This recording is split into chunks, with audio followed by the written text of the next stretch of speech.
Todas, que o amor de Deus, que a graça salvadora do nosso Senhor Jesus Cristo, que esse Espírito maravilhoso possa sempre nos mover e estar conosco nessa manhã, nos constrangendo a ser aquilo que Ele espera, amém? E para isso eu convido você a ler a carta que nos deixou o apóstolo Paulo, escrita aos Romanos, texto clássico da nossa igreja e da igreja cristã, Romanos 12, verso 1 e 2, que quase não precisa ler, porque você sabe de cor, Romanos 12, 1 e 2, mas eu preciso que você entenda esse momento, porque eu preciso que você entenda o que você vive aqui neste lugar. Eu preciso que você entenda o que move toda essa reunião, o que move a nossa vida, amém? Romanos 12, verso 1, encontrou aí? Diz assim: portanto, meus irmãos e irmãs, por causa da grande misericórdia divina, peço que vocês ofereçam suas vidas completamente a Deus, como um sacrifício vivo, santo e agradável a Ele. Esse é o culto racional de vocês. Não vivam como vivem as pessoas desse século, mas deixem que Deus os transforme por meio de uma completa mudança da mente de vocês, porque assim vocês experimentarão e comprovarão a boa, perfeita e agradável vontade de Deus para as suas vidas. Palavra de Deus. Senta no teu lugar, em nome de Jesus. E já lembrando a você que a gente prega o que a gente vive, amém? A palavra de Deus sempre se preocupa em nos preparar para vencer todo o mal que se levanta sobre nossas vidas. Ela existe para isso. Eu quero que hoje você esteja atento e atenta, porque eu não sei se você sabe, mas aquele dia que você tomou aquela decisão de que você ia se tornar um crente, trouxe embutida nela a conclusão de que você é meio louco. Eu não sei se você sabe disso, A Nath disse assim: nós somos meio loucos. E eu não sei se você sabe, porque crente é tudo menos normal. É impressionante. Para começar a constatar, crente é alguém que acredita que existe um mundo espiritual. Doideira, né? O Bruno luta com isso muito, porque ele fala: que doideira é isso, né? A gente tem umas coisas, a gente vem para a igreja e nos reunimos aqui porque nós acreditamos que existe um mundo que vai além do que a gente pode ver. Nós cremos que existe uma dimensão que nós chamamos de espiritual. E eu quero que você pare aqui. Uma dimensão que existe e que é além do que os nossos olhos podem alcançar, do que os nossos olhos podem ver.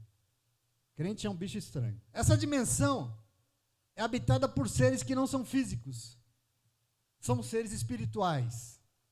Eu quero hoje que você pense comigo. Nós damos o nome de anjos e demônios. E eu tenho que falar sobre algumas coisas. Esses últimos tempos eu estou sendo constrangido a isso, por tudo que nós temos visto. Que eu não sei se você também sabe, mas interfere no mundo que nós vemos e vivemos. Você precisa pensar nisso, a gente não gosta de pensar.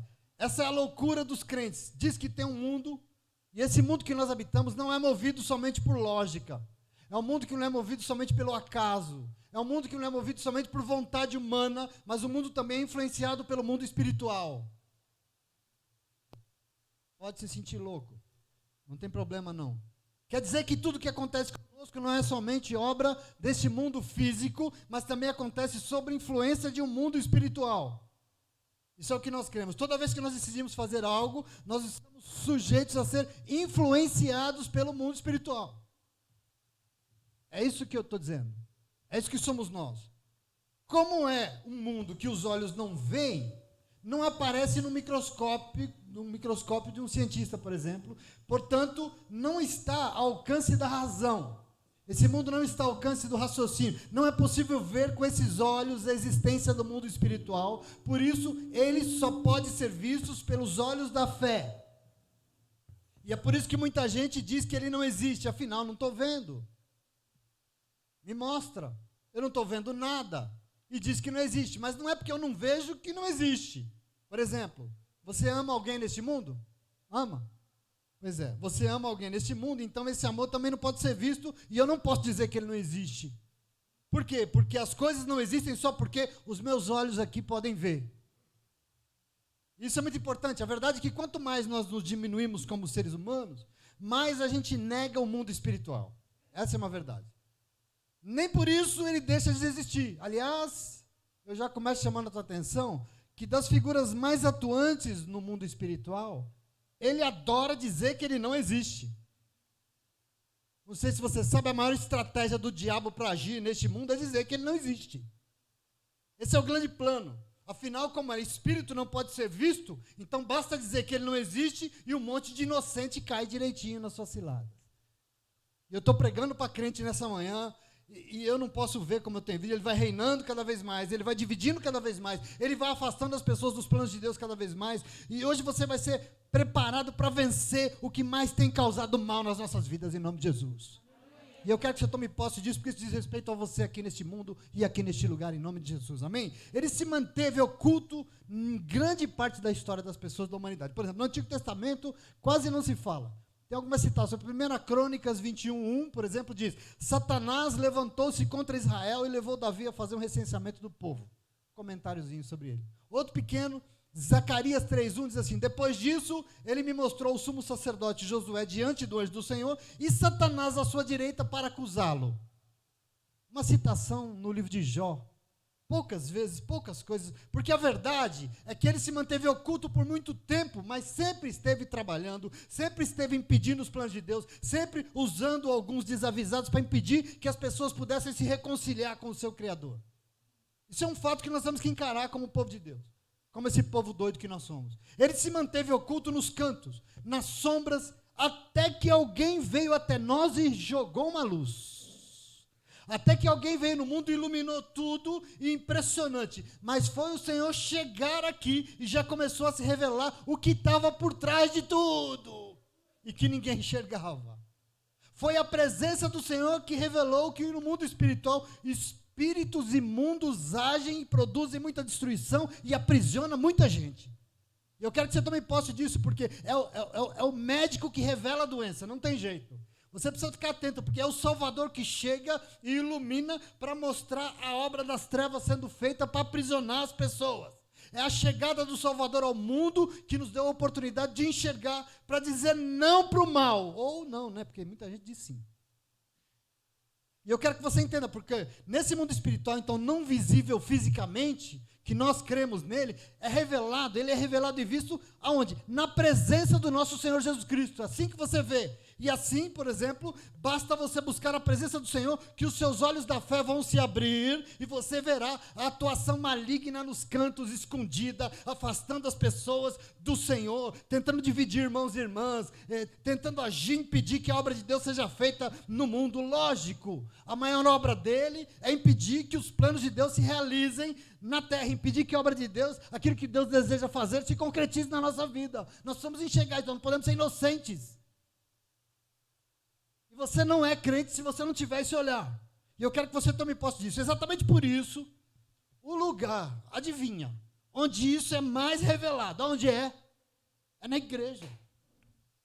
Lógico, por quê? Porque se a igreja existe para que o reino de Deus seja feito aqui na terra como é no céu, se a igreja existe para que como um lugar onde o Espírito Santo de Deus vai se manifestar, para abrir os nossos olhos, óbvio que é na igreja que ele mais será visto, é óbvio. Não porque é onde ele mais está, mas é onde ele é enxergado.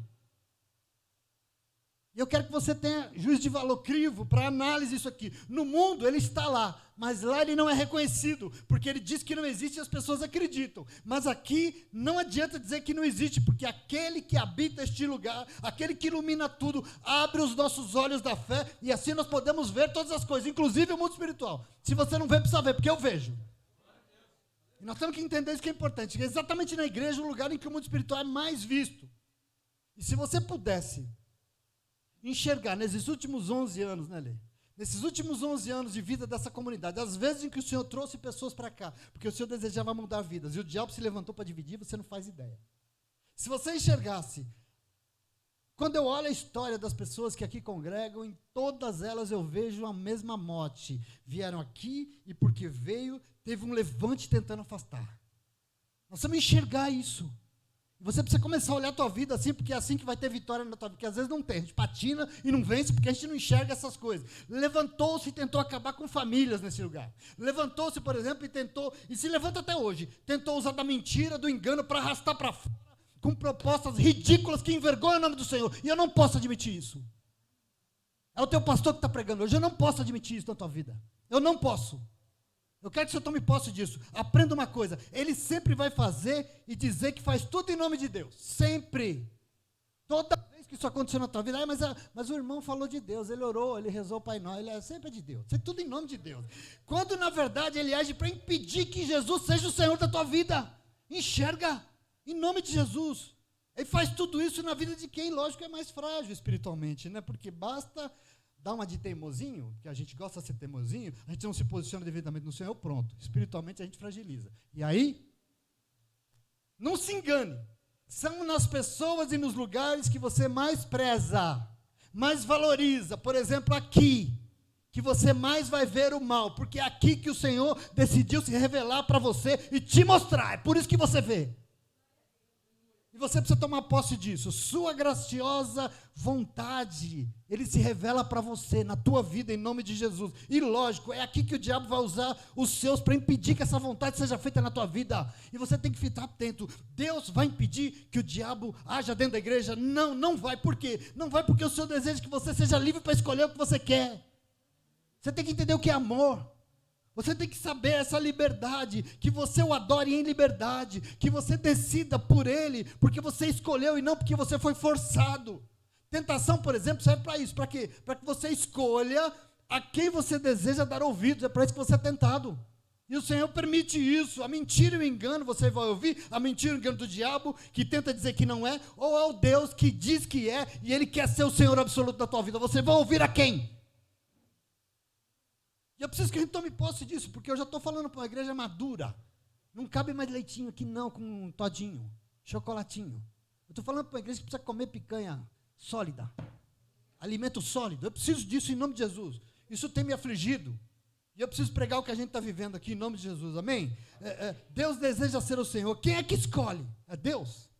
É o diabo que escolhe? Não. Quem escolhe somos nós, porque nós somos livres para escolher a quem nós vamos ouvir. E eu quero que você tome posse disso. Assim, nesse embate, sabe o que é fundamental para mim e para você? Posicionamento. Posicionamento por quê? Porque Deus não criou robôs programados. Quando Deus te fez, Ele não criou uma programação assim, bi, bi, bi, bi, bi, e você fica lá. Deus não criou marionetes manipuladas. Deus criou seres à sua imagem e semelhança, livres para decidir o que querem das suas vidas. Foi isso que Deus fez, isso é o que você é. Nós somos livres diante do Senhor. Deus não criou o mal, querido, como você entende o mal? Nossa, Deus, que coisa, por que o Senhor fez isso? Deus não criou esse mal de jeito nenhum. O mal surge, a Bíblia diz isso, da livre escolha de quem decide negar Deus como o Senhor da sua vida e deseja viver como melhor lhe parece. Por isso que o mal vem. É daí que surge o mal, não é do Senhor. Eu quero que você entenda isso em nome de Jesus. Por que Deus criou Satanás? Deus não criou Satanás, Satanás se fez. Deus não criou o mal não surgiu. Deus não criou, Gênesis 2 não tem mal, não tem morte, não tem nada. Ele se fez por gente que queria viver a sua vida como quis viver, sem querer que o Senhor fosse Deus das suas vidas, em nome de Jesus, por escolha nossa. Deus como Senhor, querido, nós precisamos entender, porque da mesma forma, Deus não força, Ele é Senhor, mas Ele não força nem obriga ninguém a adorá-lo. Deus não obriga ninguém, querido. Se assim fosse, Ele negaria a sua natureza, Ele negaria a sua essência, porque você precisa entender isso. Deus nos fez num ato de amor, e onde há amor, há liberdade. Por isso, no mundo espiritual, só funciona a partir de decisões de homens e mulheres livres. Você é livre, não acontece nada na tua vida se você não decidir. Isso é mundo espiritual, que nós temos que aprender a lidar com ele, porque nós somos crente. Nós não criamos e nem controlamos o mundo espiritual. Nós temos controle sobre o que vai nos influenciar aqui e agora. Isso nós controlamos, desculpa. Então, o nosso papel aqui é decidir a quem nós vamos dar ouvido, a quem nós ouviremos, o que nós queremos que influencie as nossas decisões, as nossas escolhas. Isso é muito importante. Essa possibilidade libertadora foi nos dada por um Deus que antes de qualquer coisa nos amou. E assim, por causa do amor dele, é que você pode, se você quiser, dizer quem é que no mundo espiritual vai influenciar a tua vida. Você pode fazer isso. Não vem com essa dizer para mim, Satanás é sujo, né, pastor? Sujo é. Quando eu vi, já fiz. Olha como o diabo é sujo. O diabo é sujo, é? Você tem toda a autoridade dada por Deus de dizer não para ele. Não diz porque não quis. E nós temos que tomar posse disso em nome de Jesus. E eu queria dizer para você, presta atenção. Precisa saber, sabe por quê? Tem que saber que influenciada ela vai ser, você queira ou não. O mundo espiritual influencia. A sua decisão é sobre quem é que vai te influenciar. E eu preciso trazer crescimento para a tua vida hoje em nome de Jesus. Muita gente diz, por que é que Deus não acaba logo com o diabo e pronto, acaba com essa conversa? Sabe por que não acaba? Presta atenção. Porque se ele fizesse isso, ele tirava de você a liberdade de você poder escolher. Se ele acabasse com isso, pensa comigo aqui. Onde não tem escolha, tem pessoas obrigadas a fazer as coisas sem poder escolher. Presta atenção nisso, você precisa entender, sem liberdade, assim não existe amor. Por isso o maior sinal do amor de Deus pela tua vida é te dar a possibilidade libertadora de escolher o que você quer da tua vida. Aqui está o amor verdadeiro daquilo que Deus criou. Se Deus acabasse com o mal, você não teria escolha de se render ou não a Ele, você teria que se render a Ele querendo ou não. E assim, presta atenção, Deus não seria adorado por homens e mulheres de corações verdadeiros, corações sinceros, corações livres, dispostos a se render a Ele porque querem, mas as pessoas o adorariam por obrigação, por falta de opção. Isso não serve para o amor de Deus. É por isso que o mal existe e Deus deixa que exista. Não vai reinar não, porque a Bíblia diz que ele não vai nunca vencer. A última palavra não será dele, mas que ele está aí, você está sujeito a ele, assim como eu também estou, em nome de Jesus, amém? E nós temos que tomar posse disso, meu irmão, em nome de Jesus. Essa é a maneira que Deus deseja. Onde há amor, ninguém é obrigado a nada, mas faz tudo porque decidiu fazer por livre e espontânea vontade. Agora veja, se nós temos que escolher, o problema é que a igreja evangélica tomou um caminho equivocado para escolher. Porque para escolher quem é que influenciaria a sua vida no mundo espiritual, a igreja evangélica escolheu um negócio chamado batalha espiritual. Ela resolveu travar uma batalha. E eu quero que você tome posse disso, porque isso aqui é um tremendo equívoco. Eu quero olhar para a palavra de Deus, eu quero que você aprenda com isso. Qual a lógica disso? A lógica é que se existe um mundo espiritual, se ele vai me influenciar, se ele é habitado por anjos e demônios, e no mundo espiritual, o Espírito Santo de Deus deseja ser o Senhor da minha vida, o que eu vou fazer? Eu vou travar uma batalha contra os demônios. É isso que nós estamos fazendo. E assim nós inventamos a tal da batalha espiritual. Aliás, inventou nos Estados Unidos, não sei se você sabe. É um inferno aquilo. Com isso, muita gente empenha a sua vida em lutas contra o inimigo, focado no inimigo, pensando no inimigo, empenhado no inimigo, quando na verdade não precisa lutar contra o inimigo, precisa apenas escolher se posicionar por Deus. A gente perde um tempo, porque a gente não para tempo para se posicionar para o Senhor e fica atrás do inimigo. Querido, em nome de Jesus, preciso dizer para você que no mundo espiritual você não manda nada. Você não forma nada. No mundo espiritual as coisas são discernidas e geridas espiritualmente, diz a Bíblia. Portanto, você não luta contra demônios com suas próprias forças. Mas neste mundo aqui, você se posiciona por Deus, que é Ele que luta. E eu quero que você aprenda isso, porque é isso que vai conduzir, e você precisa tomar essa decisão. Lembra quando nós lemos quarta-feira dos filhos dos sacerdotes lá no livro de Atos? Tentando expulsar e enfrentar demônios numa batalha espiritual em nome de Jesus, sem saber e sem conhecer quem era Jesus, deu no quê?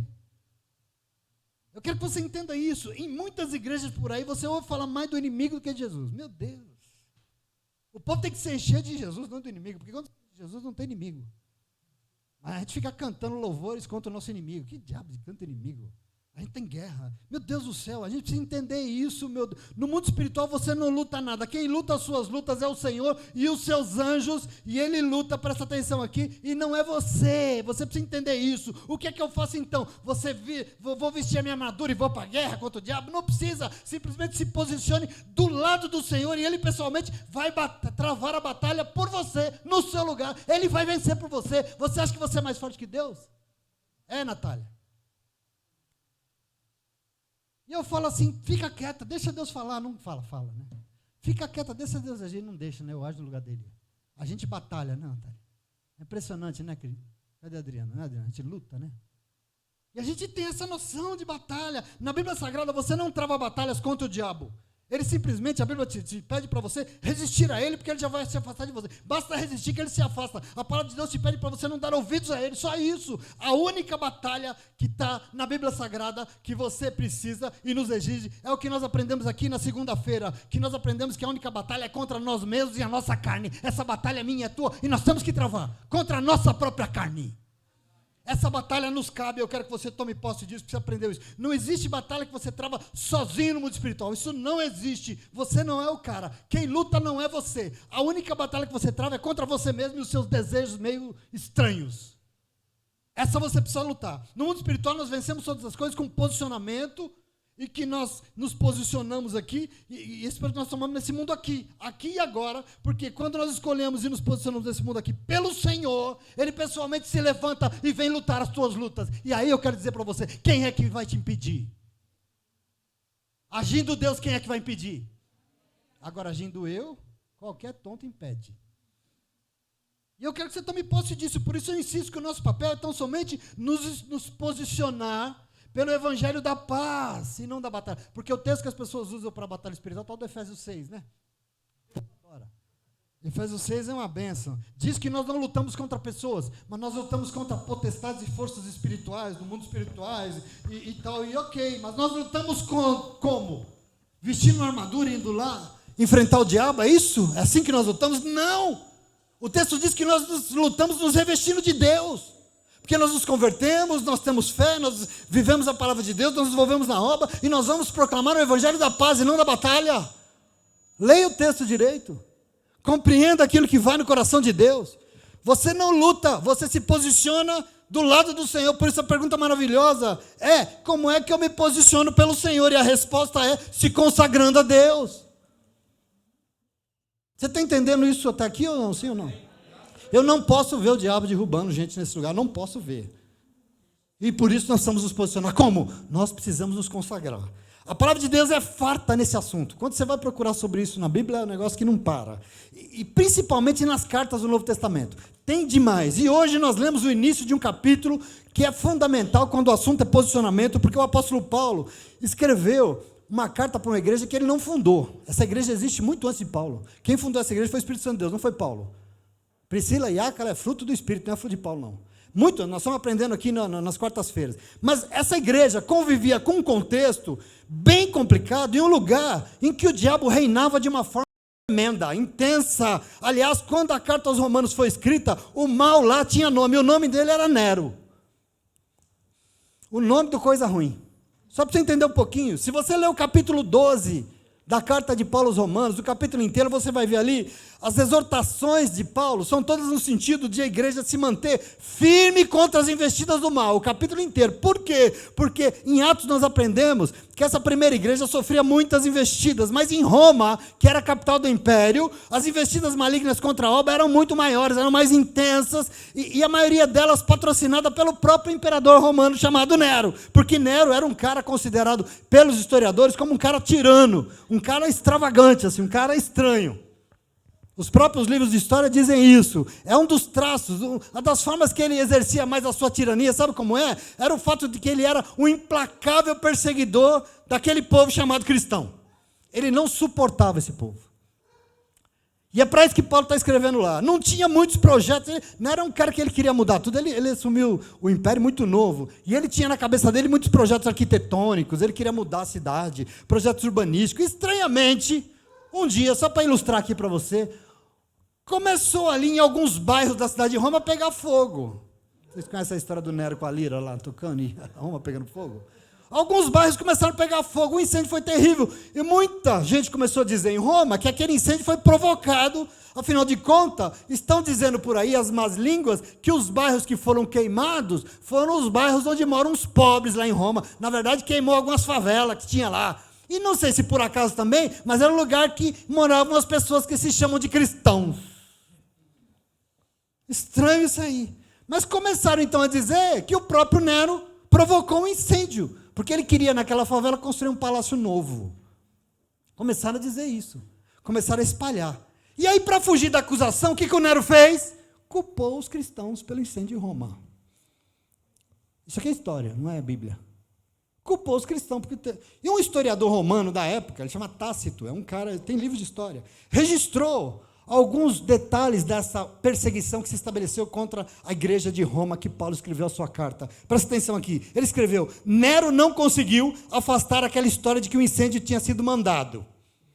Assim, para afastar a sua culpa, inventou uns culpáveis e executou com refinadíssimos requintes de tormentos os que se chamavam de vulgos cristãos. Isso é um registro histórico. Seguidores de um tal de Cristo, que já foram reprimidos na Judéia, mas esse mal parece que tem se espalhado pelo mundo. Isso é um registro de um livro de história. Assim começou por prender os que confessavam essa fé, e assim convencendo a população de Roma, não só de que eles incendiaram Roma, mas quanto deveriam ser odiados por todo o gênero humano. Isso Nero fez. Quer dizer, isso não é conversa de crente. Isso é livro de história da cidade de Roma. Veja o que ele escreveu, o tal do Tácito.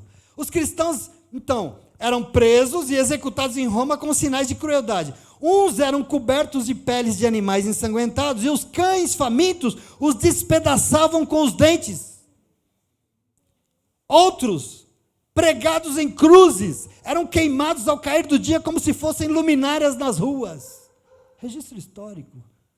Eu estou falando isso porque, quando essa carta foi escrita, essa igreja enfrentava coisas horrorosas, não importa o ano, mas quando essa carta foi escrita, o Espírito Santo de Deus estava querendo alertar aquele povo sobre coisas que eles iam enfrentar.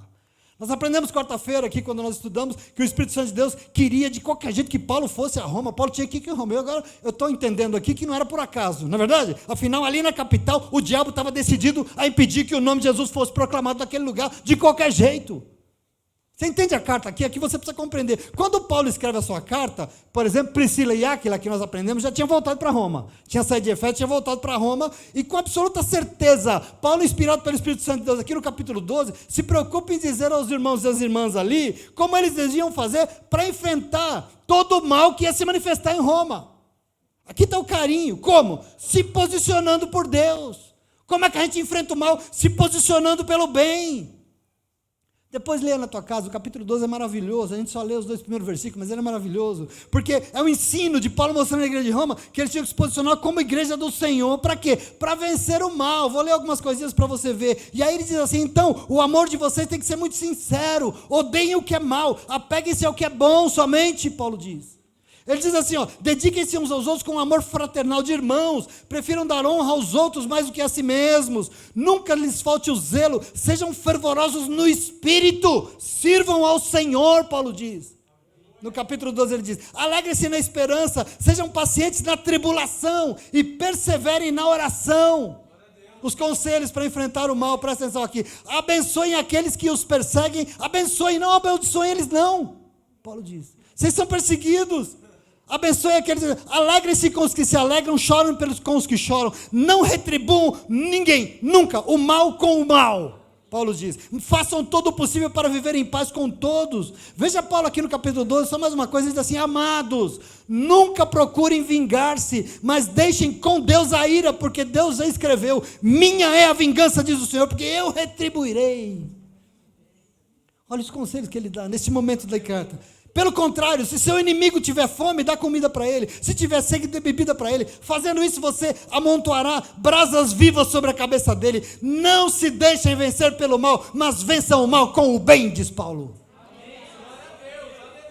E eu estou dizendo isso para você entender, porque na carta que Paulo escreveu a Roma, ele está tentando ajudar a entender sobre posicionamentos que podem vencer o mal que se levanta contra a obra de Deus e contra o povo de Deus. E não por acaso, nós precisamos estar atentos com isso, sobre o que tem acontecido na nossa vida. Paulo mostra que diante das perseguições, o povo de Deus precisa consagrar as suas vidas ao Senhor, para fazer calar a boca do diabo, e está acabado, aqui está o nosso problema, é só isso aqui. Consagrar, se posicionar, porque o diabo cala a boca e ele sai da nossa vida, e nunca mais ele nos atormente, e você precisa tomar posse. Por isso eu gostaria de compartilhar contigo aqui apenas 2 posicionamentos rápidos, para você não se cansar. Só 2 aqui, dentre muitos, mas 2 que têm esse poder. Que poder? O poder de fazer o Senhor se levantar em teu favor. Eu quero dizer para você, apesar de toda investida maligna contra a obra de Deus na cidade de Roma, o nome de Jesus não foi impedido, o nome de Jesus continua a ser proclamado, e a obra de Deus não foi impedida, pelo contrário, ela continuou lá, ela prosperou, e de lá ela alcançou o mundo inteiro, inclusive alcançou a gente. E você precisa tomar posse disso em nome de Jesus. Ela não vai ser impedida, querido. E da mesma forma, o diabo que tem investido contra as nossas vidas, ele vai ter que se calar, e ele vai se calar, e ele vai bater em retirada. Por quê? Porque o Senhor se levantará em nosso favor. Eu não sei se você crê nisso. O Senhor vai se levantar em nosso favor. E eu não posso ver isso, em nome de Jesus.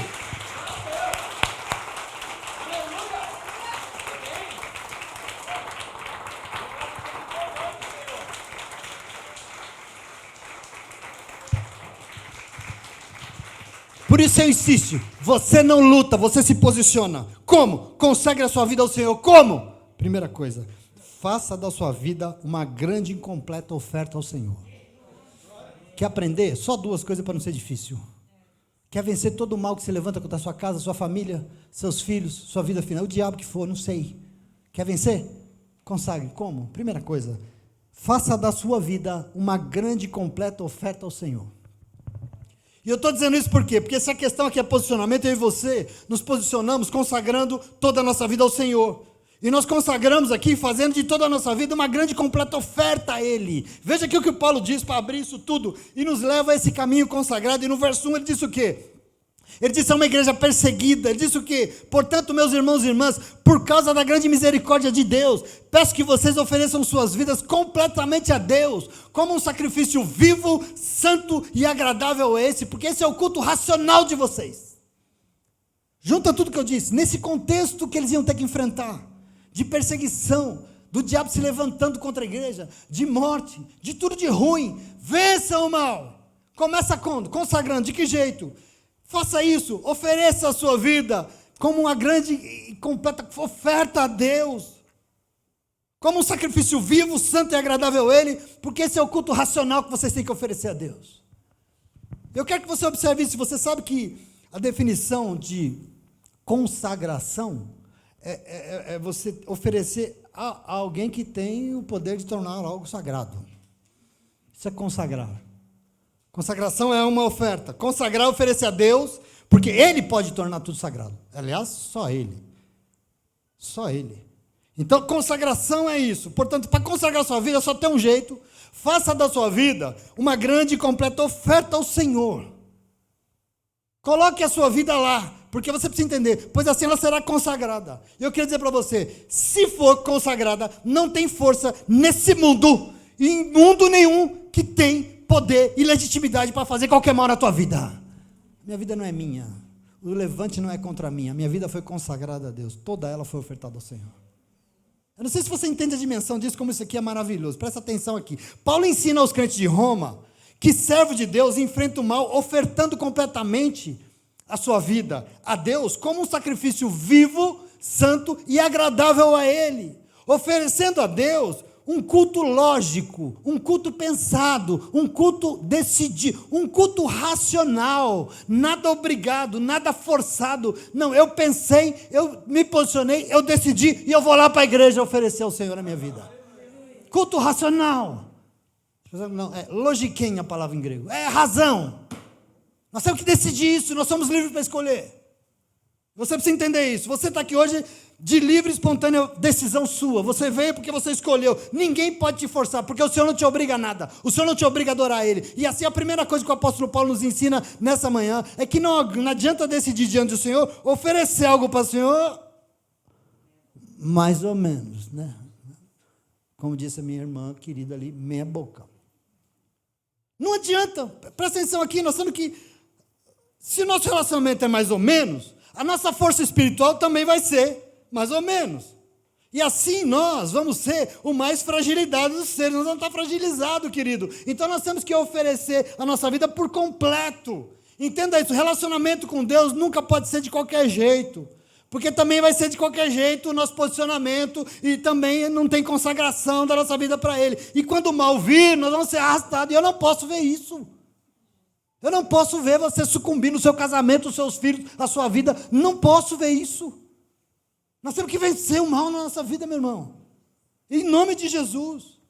Se eu digo que Deus é Deus, se eu digo que Ele é o meu Senhor, se eu confesso que dele, por Ele, para Ele são todas as coisas, minha vida não é, não é. Só a Bíblia. Ou só parte dela é, ou não, o resto não é. Entende aqui o problema? Nós temos que tomar posse. O mundo espiritual está aí, e nós cremos. E porque crente é o que nós somos. Assim nós estamos sujeitos às investidas espirituais da nossa vida o tempo todo. Querendo ou não, nós estamos sujeitos. E aqui, querido, em nome de Jesus, o povo de Deus não pode ser sujeito a qualquer convitezinho barato, enganando por mentiras, que no fundo deseja afastar você daquilo que Deus deseja fazer na tua vida. Meu irmão, minha irmã, nós temos que nos posicionar para não estar sujeitos. E a primeira coisa que nós precisamos é oferecer todo o nosso ser a Ele, de uma forma viva, santa e concreta, porque é isso que agrada ao Senhor. E isso vai demonstrar para o mundo espiritual que você está se posicionamento no mundo espiritual. Isso cala a boca do diabo na tua vida. Isso faz o Senhor se levantar e falar: não, ela é minha, aqui você não toca. Eu não sei se você crê nisso. A gente pena espiritualmente porque a gente não se posiciona. Eu quero que você tome posse. Se nós quisermos vencer o mal, nós temos que tomar essa decisão. O meu papel aqui é pregar, desculpa, mas eu fico muito triste vendo o convitezinho sendo feito e as pessoas cedendo. Ai, não sabia. Em muitas situações nós somos tentados pelo mal a negar o santo nome do Senhor. E eu fico triste de ver como o mal tem conseguido em muito lugar, e de muito jeito, em muitas situações. Querido, em nome de Jesus, durante essa pandemia, durante um ano e mais de um ano e meio, a gente se enfraqueceu espiritualmente, isso é um fato. Segunda-feira a nossa irmã pregou isso aqui, né? E eu preciso tomar posse disso, porque isso é uma verdade, nós nos enfraquecemos. Nós vimos, durante esse tempo, pessoas cedendo, e eu queria dizer para você, não dá. Porque assim, e se cedeu, infelizmente, é triste porque eu vejo que cedeu porque a entrega estava mais ou menos. Porque não está tendo culto. Mas meu irmão, presta atenção aqui. Eu quero que você entenda uma coisa. Com pandemia ou sem pandemia, o Senhor é o mesmo. E Ele sempre esteve aí para quem quisesse. Quisesse o quê? Entregar as suas vidas como um sacrifício vivo, santo e agradável a Ele. Ele estava aí. Ou não? Ou o Senhor se ausentou porque teve pandemia? Deus foi para a quarentena, você acha? Interessante que o diabo sabe onde ele mexe, né? E de tanto saber, entenda uma coisa, ele não mexe em vida consagrada, hein? Entenda isso, ele não mexe em vida consagrada. Por isso não adianta, ou nós somos dele ou nós não somos dele. Não tem aqui um pé aqui, outro lá, né? Um pé para cá, outro para cá. Uma hora para lá, outra para cá. A gente parece barata tonta. Ou nós somos ou nós não somos. Ou nós somos dele ou nós somos do mundo. Ou nós somos dele ou nós somos de nós mesmos. Nós temos que escolher, isso é uma decisão que nós temos que tomar na vida. Nós temos que decidir. Povo de Deus não é talvez, povo de Deus é sim, sim, não, não. Povo de Deus não é morno, não. Povo de Deus ou é quente para burro, ou é frio para burro. E nós temos que tomar posse disso em nome de Jesus. Por isso você não precisa de nenhuma batalha espiritual para vencer nenhum inimigo. Você precisa de posicionamento. E você posiciona fazendo da tua vida uma grande e completa oferta ao Senhor. Essa é a questão. Tem que estar a grande força espiritual da nossa vida. Observe que Paulo diz que é um sacrifício vivo. Sabe por que é vivo? Porque não é morto. Sabe por quê? Deus é Deus de vivo, não é Deus de morto, não. Deus é Deus do teu agora, do teu respirar, do teu dia hoje. Deus é Deus da tua casa, do teu trabalho. Deus é Deus da tua vida. Ele é Deus de vivos e não de mortos. Deus não quer ser na tua vida, Ele quer ser aqui agora, não é quando você morrer, não. Aí quando eu morrer eu vou para o céu. Tá bom, e agora? Em nome de Jesus. Presta atenção aqui, meu irmão. Um sacrifício vivo, santo, porque não pode ser qualquer um, não. É santo. Santo é o que agrada ao Senhor, é isso que Ele espera de nós. Portanto, se nós não temos escolha, e querendo ou não, nós seremos influenciados pelo mundo espiritual, que nós possamos então nos posicionar e decidir racionalmente, logicamente, oferecer ao Senhor completamente a nossa vida. Porque na igreja só falta uma orelha, está saindo voando por aí com a asinha branca. E lá no trabalho vira um capetinha que eu não sei que diabo é. Como assim? É tudo da sua vida, ou você quer que Deus não seja no seu trabalho? Em nome de Jesus, nós temos que tomar posse disso, meu irmão, oferecer completamente, não deixando nada para depois, não pode ficar nada de fora, não escondendo nada debaixo do tapete, não tem esse negócio de varrer para debaixo do tapete, não, em nome de Jesus, faça da tua vida uma grande e completa oferta ao Senhor, porque assim o mal vai se calar em nome de Jesus, amém? Amém?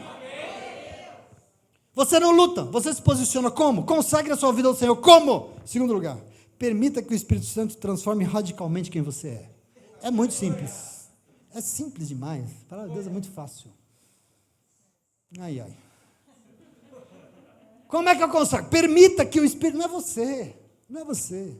Permita que o Espírito Santo transforme radicalmente quem você é. Quem transforma não é você, é Ele. Observa isso, para ajudar a enfrentar todo o mal que se levantaria contra a cidade de Roma. Paulo fortalece a igreja, Paulo fortalece os membros do corpo de Cristo e os chama a se posicionar diante do mal. E no verso 2 ele já lembra: não se amoldem, não vivam como vivem as pessoas desse século. Presta atenção aqui, mas deixem que Deus transforme vocês por meio de uma completa mudança na mente de vocês, na mente, porque assim vocês experimentarão, comprovarão a boa, perfeita e agradável vontade de Deus para suas vidas. Observe esse caminho maravilhoso. A palavra em grego que Paulo usou aqui para transformar, que é o que nos interessa, é metamorfoses. Essa palavra em grego está na Bíblia em grego. E é interessante que metamorfoses é a nossa metamorfose, né? É a mesma palavra. E o que nós entendemos como metamorfose é uma profunda transformação de um ser em outro ser. Nós temos que entender o que Paulo está dizendo aqui. Paulo era muito bom com as palavras, ele era muito erudito, assim. É a transformação de um ser em outro ser. Quer dizer, é uma completa mudança de tudo, inclusive na sua forma, no seu exterior, inclusive na forma. Porque eu quero que você entenda, metamorfosear é o mesmo que transformar em outro ser, é o mesmo que transfigurar, é a mesma palavra. Transfigura, muda a essência e muda a forma. Quer dizer que Paulo nos chama a um posicionamento, Paulo nos leva no caminho de consagração, e consagradas são as pessoas que não se amoldam com esse século, não assumem o molde dos hábitos desse tempo, mas aceita que o Espírito Santo de Deus os transforme em algo completamente diferente de tudo que você vê por aí. Que mole. Aqui está a questão para ele. Quando o assunto é metamorfose, o melhor exemplo que nós sempre damos e temos é o exemplo da lagarta que se metamorfoseia e se transforma numa borboleta. Você já ouviu esse exemplo? Eu vou falar de novo, não estou nem aí. A lagarta rasteja vagarosamente por aí, mas chega um determinado momento da sua vida que ela para tudo, né? Para tudo que ela faz, para de comer, para tudo, e ela constrói em volta de si um casulo, né? Ela mesmo tece um casulo em volta de si, e lá dentro, sabe o que acontece? Ela se rasga. Ela se rasga de dentro para fora e se metamorfoseia e se transforma. Lá de dentro surge uma linda borboleta e sai por aí voando, embelezando o mundo que vive. Sabe o que eu estou falando aqui? Eu estou falando de vida de crente. Eu estou falando que Paulo está dizendo que vida de crente é vida louca. Tem vida louca aqui hoje? É vida louca. E de tão louca vai ser transformada em algo completamente estranho para os moldes desse mundo onde o mal tem influenciado tanto. Estou falando de você. Eu quero que você tome posse disso. Vida de crente é vida transformada. E assim, ao se converter, tudo aquilo que aquele antigo ser fazia, quando andava rastejando por aí, não faz mais. Se antes rastejava e comia folhas, agora voa e só come melzinho de flor. Porque vida de crente é docinha, é ou não é? Nossa vida é doce. Glória, sim ou não? Nós só tomamos melzinho. Deus é maravilhoso e glória a Deus por isso. Só há metamorfose se houver mudança radical na forma, nos hábitos, na maneira de ser, nas palavras, no fazer, no ir, onde estar, o que vestir. Tem que mudar, meu irmão. Se não mudou, não metamorfoseou, não teve transformação. Se da boca sair a mesma coisa, não metamorfoseou, é o mesmo ser velho, rastejante. Presta atenção em nome de Jesus. E não é por outro motivo que o próprio apóstolo Paulo escreveu na outra igreja complicada, a igreja de Coríntios 5,17, na segunda carta de Coríntios 5,17, ele diz: se alguém está em Cristo, é o quê? Se alguém está em Cristo, é nova criatura. As coisas velhas já se passaram e tudo se fez novo. Por quê? Porque metamorfoseou, transformou em um algo tudo novo, diferente. Observe que essa transformação aqui é requerida se nós queremos nos posicionar no mundo espiritual. Não tem jeito, porque senão vai enfrentar esse Nero aqui, está lascado, vai enfrentar esse capeta aí, vai cair em nome de Jesus, sobretudo porque até para que isso aconteça, nós precisamos do quê? Do Espírito Santo de Deus. É Ele que faz, é Ele que age, não somos nós, no mundo espiritual nós não fazemos nada, é Ele. Por isso, o mesmo Paulo, na 2 Coríntios 3,18, ele disse: em todos nós, com a face descoberta, contemplamos a glória do Senhor. Segundo a sua imagem, nós estamos sendo transformados, Paulo diz, de glória em glória, dia após dia. Isso tudo vem do Senhor, que é o Espírito. Não vem de nós. Essa transformação de vida, em nome de Jesus. Então, meu querido, minha querida, nessa manhã, nós temos entre nós um espírito que sabe que o mal existe, Um espírito que sabe que ele vai nos tentar, ele sabe que ele vai, mas o Senhor não deseja ninguém caindo, o Senhor não deseja que ninguém se perca, e assim o Senhor nos fortalece nessa manhã, em nome de Jesus. O Senhor está aqui hoje para nos consagrar, eu não sei se você recebe isso, o Senhor está aqui para nos consagrar, e por isso Ele vem nos desafiar a permitir que o Espírito Santo de Deus nos transforme em algo completamente novo, diferente de tudo que está aí. Crente é tudo menos normal. Se não fala com nada, esse cara não se mete, não, ele não vai com a gente, ele não faz aquilo, eu não faço. Por quê? Eu sou crente. Nossa, você é chato. Sou chato, mas sou crente. Porque o nome de Jesus vai ser glorificado através da minha vida. Em nome de Jesus, amém? Amém. E eu quero que você tome posse disso, porque nós não nos amoldamos com esse século, Paulo diz, mas nós clamamos que o Espírito venha e nos transforme. Aliás, eu quero que Ele me renove todos os dias da minha vida, porque crente é um bichinho em transformação, não para, né? Como é que é o louvor lá? Nós estamos o tempo todo de mudança. Faz novo, tudo novo, de novo, renova. Esse crente, e mais uma vez, nada por acaso, porque o que tem sido normal hoje em dia é uns crentes que mais parecem camaleão do que borboleta. Porque o camaleão é diferente, ao invés de se transformar, ele se amolda. Tudo que está à sua volta, sim ou não? Para desse camufla, né?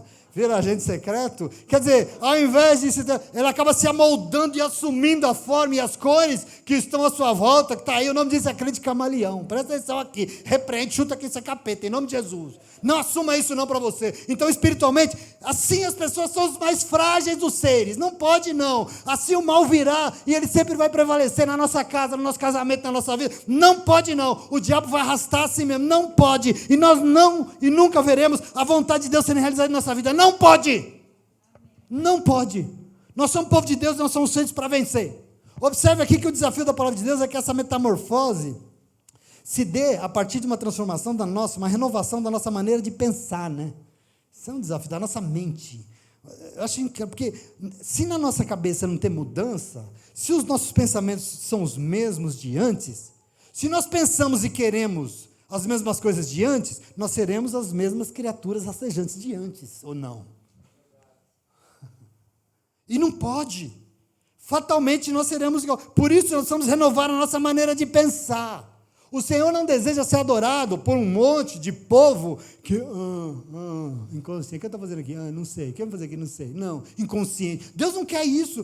Gente sem entendimento. Não, muito pelo contrário. O Senhor, o nosso culto é racional. A nossa mente tem que pensar, meus irmãos. Nós somos chamados a renovar a nossa mente, arejar a nossa cabeça e ser um povo inteligente que adora o Senhor porque decidiu, porque sabe que é a melhor coisa que tem para fazer. Porque antes, quando rastejava, a vida era um lixo e hoje a minha vida na frente e nas mãos do Senhor é outra, é renovada.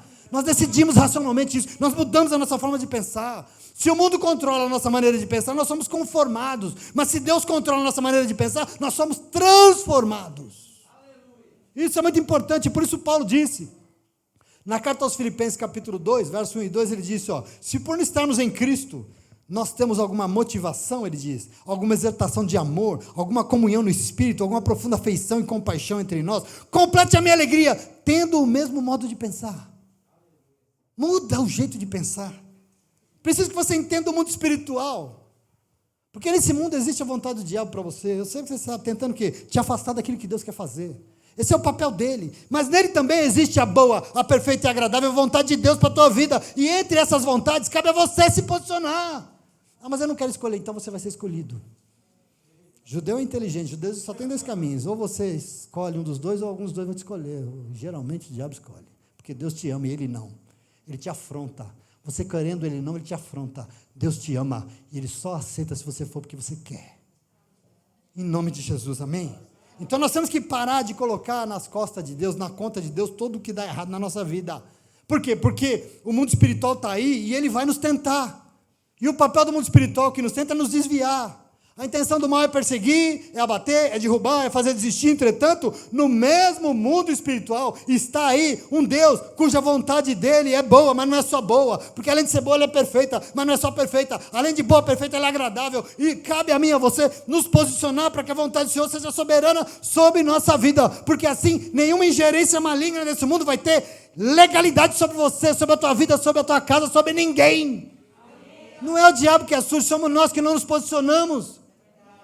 Em nome de Jesus, também? Então não precisa batalhar, precisa se revestir de Deus. É muito simples. Não precisa suar, não. Lembra de Gideão com um exército gigantesco? Jesus falou, para que você quer isso aí, Deus? Para que você quer isso aí, Gideão? Esse monte de gente, você vai ganhar por você mesmo? Boa sorte. Se for comigo, manda tudo embora e vai com 6. Não está doido, né? Comigo é assim. Quem vai lutar sou eu, não é você não. Você não precisa nem tirar a espada da sua bainha, porque quem luta as suas lutas sou eu. E você precisa tomar posse disso. Não precisa batalhar, precisa se posicionar pelo Senhor. Não precisa batalhar, precisa consagrar sua vida ao único que é santo de verdade. Faça isso e descanse, porque assim o coisa ruim nem perto de você passa. Por quê? Porque ele sabe que ali não adianta tacar pedra não, porque ali tem alguém consagrado. Alguém que ofertou a sua vida a Deus, alguém que está diante e transformou tudo aquilo. E por isso que 1 Pedro diz que nós louvamos aqui. 1 Pedro 1 diz, 14, 16, como filhos da obediência, porque nós somos obedientes, não vos amoldem as paixões que vocês tinham antes da vossa ignorância. Pelo contrário, segundo é santo aquele que vos chamou, porque ele é santo, tornem-se santos também vocês em todo o vosso procedimento, porque está escrito, sejam santos, porque eu sou santo, diz o Senhor. É um posicionamento de vida, é consagração. Em nome de Jesus. Portanto, meu irmão, já encerrando, minha irmã, que nós possamos nos apossar da palavra de Deus, entendendo que ser crente aqui, que é ser crente nesse mundo espiritual. E no mundo espiritual é necessário posicionamento. Quando eu vejo o mal agindo, eu fico triste, porque tem tudo na mão para não deixar agir, para calar a boca, para fazer sair correndo, mas não deixa, porque não se posiciona. Ficar em cima do muro é tudo que o diabo gosta, é tudo que o diabo quer, que você fique em cima do muro. Quem conhece a historinha do muro? Já contei a historinha do muro? Diz que o cara morreu tal, e chegou lá, tinha um muro, um grande muro, né? Ele subiu no muro e começou a andar. De um lado, a capetada reunida, a farra, desgraça. E eles, vem, a farra tá boa, desce aí, pula, os diabos chamando ele, tudo. E do outro lado tinha lá um reino de Deus, os anjos, e ninguém falava nada. Ele ficou invocado, né? E ainda no momento ele falou, escuta, eu estou aqui em cima do muro e o diabo está aqui me aplaudindo, né? E vocês nem aí. Essa história, né? E vocês não me chamam. Por que o diabo? Ele falou assim, porque o muro é dele. E estar em cima do muro é tudo que ele espera. Presta atenção aqui em nome de Jesus. Em cima do muro não é nosso lugar. É tudo que ele quer. Por isso se posicione. Porque senão ele vai vir, e ele vai dividir, ele vai reinar, e assim a ruína é certa. E nós não somos povo da derrota, nós somos povo da vitória.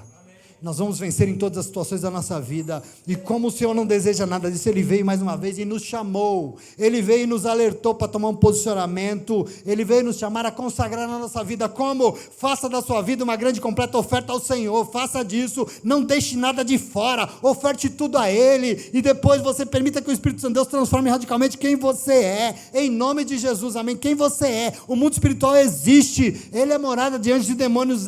E ainda influencia esse mundo, sim. Então nós temos que entender que nele também existe um Espírito que é santo, e é santo porque é de Deus, e assim como ele inspirou a palavra de Deus para a igreja de Roma, ele inspira a mesma palavra para você nessa manhã, e tudo porque ele quer que você vença todas as dimensões da tua vida.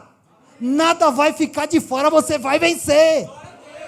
Você vai vencer, e esse mal vai bater em retirada em nome de Jesus, amém? Você crê nisso? É muito importante isso.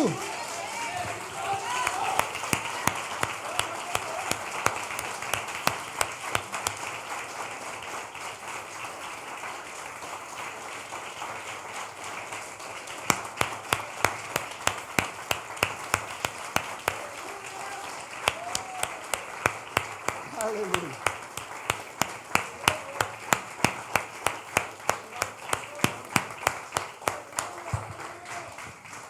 Entenda que esse mundo está sujeito e sendo influenciado pelo mal, infelizmente. E entenda que você viu, Jesus quando ele orou por nós em João 17, ele disse assim, Senhor, eles estão no mundo, eles vivem no mundo, eu sei que nesse mundo tem um monte de coisa ruim, eu não peço que o Senhor tire eles do mundo, mas livra eles do mal, porque o mal está aí, o mal está sujeitando, mas no mundo, eu queria que você entendesse, existe um povo que foi chamado, escolhido para ser diferente, e você está aqui hoje porque você é diferentão, você é diferentona. Você é diferente em nome de Jesus. Um povo que decidiu ser meio louco mesmo. E nós somos doidos. A gente faz poema, a gente ora, a gente fala, Deus, se liga, né? A gente é doido. A gente é meio louco, e é verdade. Querido, mas presta atenção aqui. Esse povo sabe que tudo será melhor quando consagrar suas vidas ao Senhor. Esse é o problema. É povo de Deus que se posiciona e vive a loucura de ter sua vida conduzida pela boa, perfeita, santa, agradável, maravilhosa vontade de Deus. E eu oro para que ela sempre prevaleça sobre a tua vida e nada mais em nome de Jesus, amém? Amém. Você recebe? Então aplaude de novo para alcançar sua mão em nome de Jesus.